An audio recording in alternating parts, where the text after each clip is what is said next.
दोस्तों, आज मैं आपके सामने गंभीर विषय पे बात करने वाला हूं, एक ऐसी बीमारी के ऊपर बात करने वाला हूं जो लोगों का जीवन दुर्भर कर देती है, मुश्किल कर देती है लोगों का जीना। दोस्तों, सबसे पहले आप एक बात सोचिए, जब भी जीने की बात आती है, जिंदा रहने की बात आती है, तो सबसे पहले क्या चीज इंपॉर्टेंट लगती है हमें जिंदा रहने के लिए?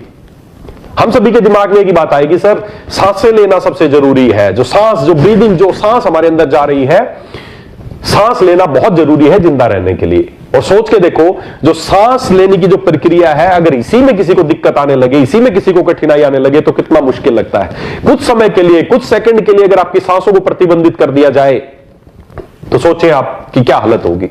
हम मरने के कगार पे पहुंच जाएंगे, हम परेशान होने लगेंगे।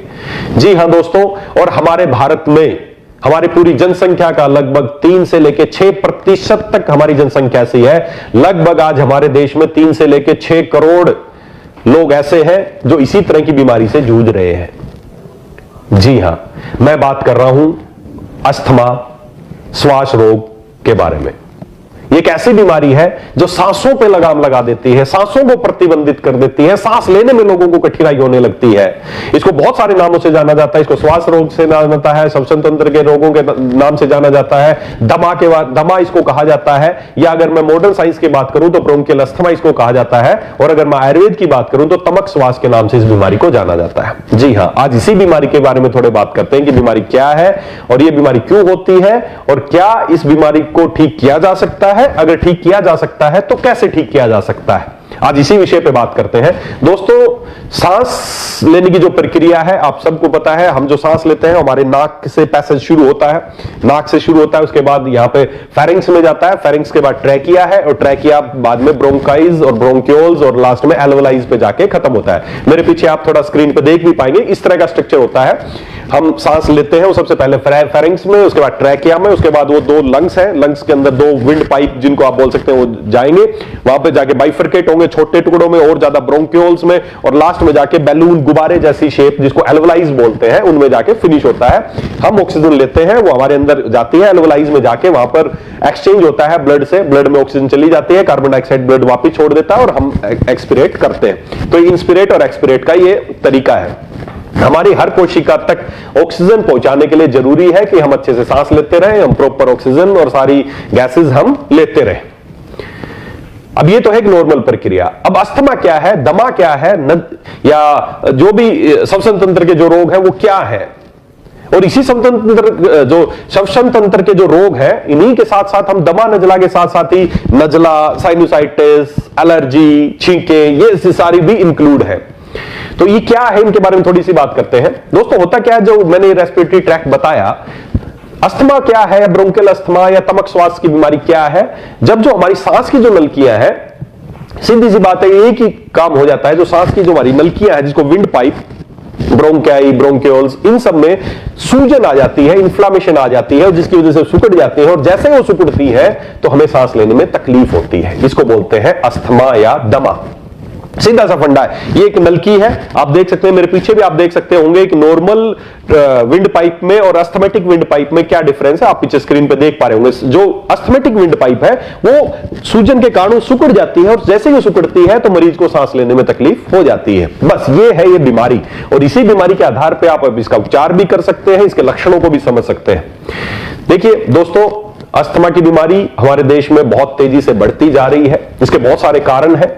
जो सबसे पहला कारण तो एक है, वो है आज एनवायरमेंटल अस्थमा, जिसको बोलते हैं एनवायरमेंटल अस्थमा। मतलब आज आप देख रहे हैं कि प्रदूषण, जो एयर पोल्यूशन कितनी तेजी से हमारे देश में बढ़ता जा रहा है। आज इतने बहुत सारे हमारे देश के शहर, मेट्रोपॉलिटन सिटीज तो ऐसे हैं जो इतने प्रदूषित हो गए हैं, जहां की हवा सांस लेने लायक नहीं बची।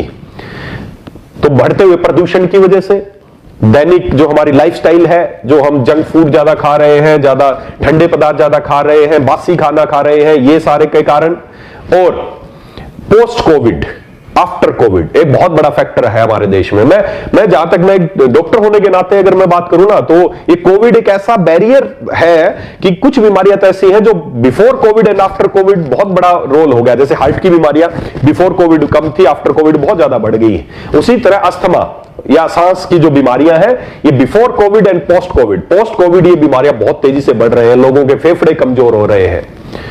लोगों को सांस लेने में तकलीफ हो रही है। तो दोस्तों, बढ़ते हुए प्रदूषण की वजह से और कोविड के बाद से हमारे देश में सांस की बीमारियां बहुत तेजी से बढ़ गई है। करोड़ों लोग, लगभग 3 करोड़ से लेके 6 करोड़ तक की जनसंख्या ऐसी है जो इस बीमारी से पीड़ित है, और इससे कहीं ज्यादा लोग ऐसे हैं जिनका अभी डायग्नोज नहीं हुआ है कि उनको सांस की बीमारी है। दोस्तों, इसमें मुख्य लक्षण क्या है? ज्यादा लक्षण आपको देखने को मिलेंगे। आपकी जो चेस्ट है उसमें जकड़ाहट मिलेगी, हमेशा ऐसा लगेगा किसी ने जकड़ लिया है, जो अंदर सूजन आ गई, इन्फ्लामेशन आ गई, आपकी सांस की नलियां जकड़ी गई है, आपको सांस लेने में तकलीफ होने लगेगी, चेस्ट में जकड़ाहट महसूस होगी, घबराहट महसूस होगी, और साथ ही साथ जब भी सांस लेंगे तो एक व्हीजिंग, सीटी, जैसे आपने कोई नलकी है उसमें आप फूंक मार रहे हैं, आप नॉर्मल हवा जा रही है, अगर उसको बीड़ा कर देंगे तो फूंक मारेंगे तो आवाज सीटी बजने लगेगी, तो वही व्हिस्लिंग, ये इसका एक टिपिकल साइन है, व्हिस्लिंग साउंड आपको मिलेगी। तो इस तरह के लक्षण जब होते हैं तो ये एक अस्थमा की बीमारी है, ब्रोंकल अस्थमा या तमक श्वास आयुर्वेद में इसको माना जाता है। अगर मैं आयुर्वेद के अनुसार इसके कारणों पे बात करूं तो आयुर्वेद में 3 दोष आप सबको पता है, वात, पित्त एंड कफ, इन्हीं की असंतुलन की वजह से बीमारियां होती हैं। तो जो तमक श्वास की बीमारी है वात कफ जनित है, वात और कफ के असंतुलन हो जाने की वजह से तमक श्वास की बीमारी होती है। दोस्तों, इस बीमारी के जो लक्षण है इनके आधार पे आप पहचान सकते हैं कि मुझे अस्थमा या दमा की बीमारी है। इसके अलावा मेरे पास बहुत सारे रोगी ऐसे आते हैं कि सर मैंने बहुत टेस्ट करा लिए, मेरे टेस्ट में किसी में कुछ नहीं आता, बहुत दुनिया भर के मैंने टेस्ट करा लिए हैं लेकिन कुछ नहीं आ रहा, लेकिन फिर भी मेरे को सांस लेने में तकलीफ है। जी हां दोस्तों, किसी तरह की बहुत ज्यादा जांचों की जरूरत नहीं है आपको। आप कोई भी जांच कराएंगे उसमें आपको कोई एब्नॉर्मलिटी नहीं आएगी। क्यों? क्योंकि आपके अंदर ना कोई सिस्ट है, ना कोई ट्यूमर है, कुछ नहीं है जो बाहर से आप देख सकें। बस होता क्या है, इसके कुछ ट्रिगर्स होते हैं, कुछ चीजें ऐसी हैं जो आपको ट्रिगर करती हैं, और जैसे ही वो ट्रिगर आपके कांटेक्ट में आते हैं आपकी सांस की नलियां सिकुड़ जाती हैं। ये किसी जांच में नहीं आएगा। कुछ ट्रिगर्स हैं इसके, जैसे बहुत अधिक ठंडी चीजें, ये ट्रिगर हो सकता है, बहुत ज्यादा नमी, ये ट्रिगर हो सकता है। इसके अलावा बहुत सारे फूड आइटम जिससे कोई हाइपर रिस्पोंड करता है, कुछ ऐसे फूड आइटम है, हो सकता है किसी को पनीर खाने से हो जाए, या किसी को कोई ऐसे कुछ भी चीजें हो जाए, या कुत्ता बिल्ली कोई पेट है उनके पास उनके बालों की वजह से हो सकता है, पोलन ग्रेन की वजह से हो सकता है, अत्यधिक धूलकणों की वजह से हो सकता है, किसी भी वजह से। ये कुछ इसके ट्रिगर्स हैं। जब भी ये ट्रिगर्स व्यक्ति के कांटेक्ट में आते हैं वो हाइपर रिस्पोंड करता है और उसको सांस लेने में तकलीफ होने लगती है, उसकी सांस की नलियां एकदम सिकुड़ जाती है। तो ये तो है इसके कारण या इसके लक्षण। अब बात करें इसके इलाज की। इलाज क्या है दोस्तों? मॉडर्न साइंस की बात करें तो इसका कोई इलाज नहीं है। मॉडर्न साइंस में एक ही बात लोगों के दिमाग में बैठाई गई है कि दमा दम के साथ जाता है। सोच के देखे दोस्तों, अगर किसी को अस्थमा हो गए और उसको ये बोले कि तेरे जो दमे की बीमारी है दम के साथ जाएगी, मतलब जब तक तू जिंदा रहेगा इसका कोई इलाज नहीं है, तो सोचो उस व्यक्ति के जीवन पे क्या क्या क्या उसे बीतती होगी, कैसा फील करता होगा। इलाज क्या है मॉडर्न साइंस के अनुसार? स्टीरॉइड्स। जहां भी इन्फ्लामेशन का जिक्र आएगा एलोपैथी में केवल स्टीरॉइड्स इस्तेमाल किए जाते हैं। स्टीरॉइड्स आप लोकली दे सकते हैं, इंट्रावीनस दे सकते हैं, ओरली दे सकते हैं, या ज्यादा इसकी जो फॉर्म में दिए जाते हैं आपने देखा होगा बहुत जो अस्थमेटिक पेशेंट है, इनहेलर्स इस्तेमाल किए जाते हैं। और इनहेलर्स उनकी लाइफ स्टाइल को एक ही बात बताई जाती है, या तो रोटा कैप्सूल डाल के खींचते हैं या इनहेलर्स लेते हैं। वो स्टीरॉइड्स है जो डायरेक्टली आपकी विंड पाइप में जाते हैं। उस समय वहां पर जाते ही जैसे ही वो विंड पाइप में आपके जाएंगे, आपकी जो ट्रैकिया है, विंड पाइप ओपन हो जाएंगे और आपको सांस लेने में आसानी हो जाएगी। ये है इलाज, लेकिन ये परमानेंट नहीं है। दोस्तों, हमेशा से आपको एक ही बात बोलते हैं, अगर किसी बीमारी को खत्म करना है तो हमें बीमारी के लक्षणों का नहीं, बीमारी के कारणों का इलाज करना पड़ेगा। और कारण क्या है कि आपकी बॉडी की इम्यूनिटी बहुत कमजोर है, जिस वजह से मैं यहां पर धूल उड़ा दूं, हो सकता है हम सब बैठे हो, किसी को छींकें आने लगेंगी, किसी को सांस लेने में तकलीफ हो जाएगी, किसी को कुछ नहीं होगा। अगर धूल में खराबी होती तो सभी को छींकें आनी चाहिए थी, सभी को सांस लेने में तकलीफ होनी चाहिए, तो नहीं हुई। अचानक ठंड पड़ने से कोई व्यक्ति खुश हो जाते हैं कि मजा आएगा, ठंड में जाएंगे, ठंड देखेंगे, स्नोफॉल भी देखने जाते हैं। और बहुत सारे लोग ठंड पड़ते ही टेंशन में हो जाते हैं कि अब सांस की तकलीफ होगी। बहुत सारे लोग समुद्र किनारे मजे करने जाते हैं, बहुत सारे लोगों को जाते तकलीफ होने लगती है। खराबी मौसम में नहीं है, खराबी चीजों में नहीं है, खराबी आपके शरीर में है। आपके शरीर की इम्यूनिटी कम है, जिस वजह से आप उन चीजों के प्रति हाइपर रिस्पॉन्ड कर रहे हैं। और लक्षणों का इलाज क्या है? सांस की नली सिकुड़ गई, उसको खोल दिया, ये है लक्षणों का इलाज। क्या इस तरीके से करके कभी अस्थमा को ठीक किया जा सकता है? बिल्कुल नहीं किया जा सकता। जिंदगी भर के लिए आप स्टीरॉइड्स दवाइयां खाते रहेंगे, और स्टीरॉइड्स लेने के बाद आपको हो सकता है लक्षणों में तो राहत मिले, लेकिन उसके कितने एडवर्स इफेक्ट हो सकते हैं ये आप खुद समझदार है। कोविड के दौरान जब इन्फ्लामेशन इन लंग्स हुई थी तो उस दौरान बहुत स्टीरॉइड्स दिए गए, जिसकी वजह से लोगों को लंग्स बहुत कमजोर हो गए हैं। अस्थमा की समस्या दिन दुगनी रात चुगनी बढ़ती जा रही है। तो दोस्तों, हमें, अगर आप चाहते हैं इस बीमारी को, आप परमानेंट निजात पाना चाहते हैं, तो यह बिल्कुल पॉसिबल है। ये बीमारी दम के साथ नहीं जाएगी। इस बीमारी को जाने में जो समय लगेगा वो लगेगा 3 से 6 महीने का समय।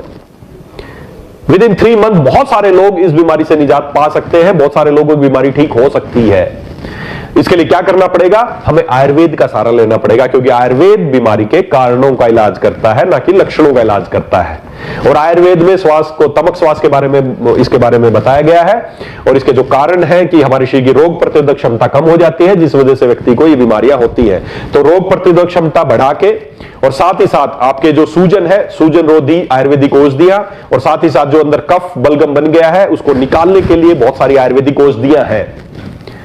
अगर उनका प्रॉपर इस्तेमाल किया जाए तो मैं आपको दावा करता हूं कि अगले 3 से 6 महीने में आपकी बीमारी हमेशा के लिए खत्म हो जाएगी। और इन इनहेलर्स की बात मैं करूं तो 1 से 1.5 महीने बाद, अगर आप आयुर्वेद का सहारा लेते हैं, तो अगले 1 से 1.5 महीने बाद आपको इन इनहेलर की जरूरत पड़नी कम हो जाएगी, और अगले 3 महीने में आपको इन इनहेलर की किसी तरह की जरूरत पड़ने वाली नहीं है। सोच के देखें, जिस व्यक्ति का जीवन इन इनहेलर की वजह से चल रहा हो, जब आप उसको बोलेंगे कि तेरे इनहेलर छूट जाएंगे, तो उसके जीवन में क्या उमंग आएगा। जी हां दोस्तों, उसको एक नया जीवन मिलेगा। और दोस्तों, इस बीमारी को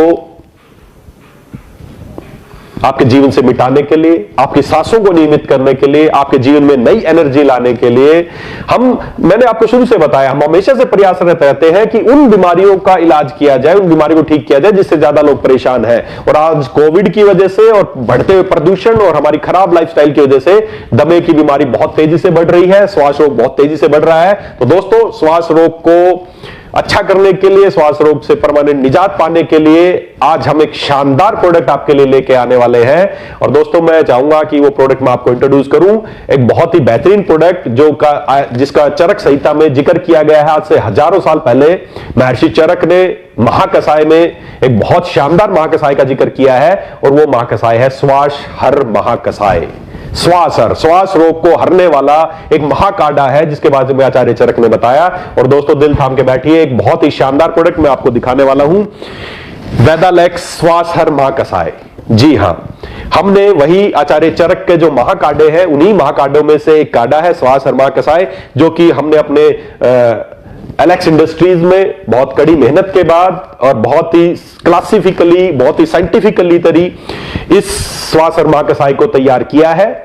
एक बहुत ही बेहतरीन और बहुत ही अचूक उपाय है दमा, नजला, एलर्जी, छींके आना, इन सारी बीमारियों के लिए। लोग हजारों रुपए के टेस्ट कराते हैं ये जानने के लिए मुझे किस चीज से एलर्जी। मेरे पास लोग आते हैं जी, मैंने 10,000 का टेस्ट कराया, इसमें मुझे एलर्जीज की लिस्ट दे दी कि इस चीजों से आपको एलर्जी है। क्या हो गया उससे? अब आपको बता दिया आपको धूल मिट्टी से एलर्जी है, क्या बच जाएंगे? आपको बता दिया आपको ठंड से एलर्जी, क्या ये तो आपको पता है। क्यों हजारों रुपए लगाए आप ये जांच करने के लिए? हमें अपने शरीर पे काम करना है, बीमारी के कारणों पे काम करना है। आपकी बीमारी हमेशा के लिए ठीक हो सकती है। और दोस्तों, मैं 100% आपको विश्वास दिलाता हूं, बहुत ही बेहतरीन प्रोडक्ट है। बहुत क्लिनिकल ट्रायल के बाद हमने प्रोडक्ट लॉन्च किया है, श्वास हर महाकसाय। ये एक बहुत ही बेहतरीन, एक वरदान साबित होगा दमे के रोगियों के लिए। तो अब बता दीजिए दमा के रोगियों को, अस्थमा के रोगियों को कि दमा दम के साथ नहीं जाएगा, दमा अगले 90 दिन में जाएगा। लेना कैसे है? ये एक बहुत ही कंसंट्रेटेड, मैं आपको बता दूं, बहुत ही गाढ़ा उत्पाद है। इसमें हमने हर्ब्स का जो कुछ प्रक्षेप द्रव्य के रूप में हर्ब्स को इसके ऊपर से डाला है। तो जब भी आप ले, पहली बात तो इसको अच्छे से शेक करना है, बोतल को आप निकाल के अच्छे से शेक करना है। और 30 ml सुबह, 30 ml शाम को आपको गर्म पानी के साथ, अच्छे गर्म पानी के साथ आपको सुबह खाली पेट ले सकते हैं, और शाम को खाने से 1-2 घंटा पहले या 1-2 घंटा बाद इस्तेमाल करना है। कोशिश करें इसके लेने के बाद अगले 40 मिनट या 1 घंटे तक कुछ खाना पीना आपको नहीं है। दोस्तों, जैसे ही आप ये प्रोडक्ट लेना शुरू करेंगे, आपकी बीमारी में आपको राहत पड़नी शुरू हो जाएगी। आपको इनहेलर्स या जो भी स्टीरॉइड्स आप लेते हैं उसे छुटकारा मिलना शुरू हो जाएगा। और अगले 3 महीने में, या कोई बहुत पुराना गंभीर मरीज है तो हो सकता है 4, 5 या 6 महीने तक उसको ये प्रोडक्ट लेना पड़े, उसके बाद वो हमेशा के लिए ठीक हो सकता है। और जब भी आपको लगे कि आपको अब रिसेंटली आपने लेना शुरू किया, आपको लगे कि अचानक किसी को अस्थमा का अटैक आ गया है, तो आपको इनहेलर्स और उसकी बजाय कोशिश करें गर्म पानी ले, उसमें तो अपना जो वेदालेक्स तुलसी की कुछ बूंदे डालें और उसे स्टीम आपको लेना है। जो काम स्टीरॉइड्स को करना है, जो काम केमिकल्स को करना है, गर्म पानी भी आपकी सूजन में राहत दिलाएगा, आपको सांस लेने में तकलीफ है उसको दूर करेगा। तो जब भी आपको अस्थमा का अटैक आए, आपको क्या करना है, आपको गर्म पानी में कुछ बूंदे तुलसी की डाल के और उसके स्टीम लेनी है। आप टॉवल ढक के उसके स्टीम ले सकते हैं रात को या सुबह, या जब भी बच्चों को या किसी भी तरह की अस्थमा, निमोनिया, दमा, नजला इस तरह की समस्या हो तो उसमें आप इस तरह की चीजें कर सकते हैं। तो दोस्तों, श्वास और महाकसाय, साथ में आप स्टीम जरूर ले, साथ ही साथ योग एंड प्राणायाम को अपने जीवन में जरूर शामिल करें, और साथ ही साथ अपने खान पान में आपको बहुत ज्यादा फ्रिज की ठंडी चीजें, बहुत ज्यादा बेकरी आइटम्स, पेस्ट्रीज, केक, अनचीनी कोशिश करें। अस्थमा के पेशेंट को उसको चीनी का कोशिश करेंगे प्रयोग ना करें। डेयरी प्रोडक्टों का कम से कम प्रयोग करना है, साथ ही साथ ताजा फल और ताजा सब्जियों का इस्तेमाल करना है। तो अस्थमा के साथ साथ ही जो भी नजला, जिसको नजला रहता है, सुबह सुबह उठते ही छींक के आती है, यहां पे सूजन आती है, इसको बोलते हैं साइनोसाइटिस, उसमें भी ये रामबाण औषधि की तरह शामिल होगा। जिसको छींक के आती है, आंखों से पानी गिरता है, एलर्जी होती है, तो इस तरह की तमाम बीमारियों के लिए एक महाकसाय है, एक रामबाण औषधि है जिसका नाम है श्वासहर महाकसाय। तो दोस्तों, ये एक बहुत ही शानदार प्रोडक्ट साबित होने वाला है उन सब रोगियों के लिए जिनको सांस लेने में तकलीफ है। और साथ ही साथ मैं बताना चाहूंगा वो सब लोग जो कि बहुत प्रदूषित शहरों में रहते हैं, मेट्रो जो बड़े बड़े शहर हैं, वहां की वायु इतनी प्रदूषित हो गई है जो आपके लंग्स, फेफड़ों को, विंड पाइप को बहुत दुष्प्रभाव डाल रही है। तो जो लोग चाहते हैं कि उनके लंग्स अच्छे रहे, तो लंग्स को हेल्दी रखने के लिए, जो नहीं अभी आपको दमा है और इंतजार करें कि कभी दमा होगा तब आप श्वासहर महाकसाय लेना, जो भी व्यक्ति चाहते हैं उनके लंग्स अच्छे रहे, लंग्स की सफाई होती रहे, लंग्स डिटॉक्स होते रहे, लंग्स का डिटॉक्सिफिकेशन अगर आप चाहते हैं तो उनके लिए भी श्वासहर महाकसाय एक वरदान की तरह साबित होगा। तो जो लोग प्रदूषित शहरों में रहते हैं उनको अवश्य इस प्रोडक्ट को समय समय पर इस्तेमाल करता रहना चाहिए, और साल में एक बार 90 डेज के लिए अवश्य इस प्रोडक्ट को इस्तेमाल करें। दोस्तों, आप स्वस्थ रहेंगे, आपको किसी तरह की समस्याएं जो रेस्पिरेटरी ट्रैक्ट डिसऑर्डर्स हैं उनसे आप बच भी सकते हैं, अगर हो गए हैं तो वो ठीक भी हो सकती है।